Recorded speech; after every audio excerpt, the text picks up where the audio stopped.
Did you know that a lioness is pregnant for about 110 days? That's roughly 3.5 months. During this time, she's nurturing her developing cubs, which can range from 1 to 4 in a single litter. Lionesses often give birth in secluded areas to protect their young from predators.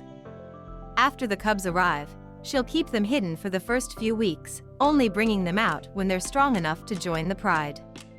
It's fascinating how these majestic creatures balance their roles as fierce hunters and devoted mothers, ensuring the survival of their lineage in the wild. The bond between a lioness and her cubs is truly remarkable, showcasing the beauty of nature's nurturing instincts.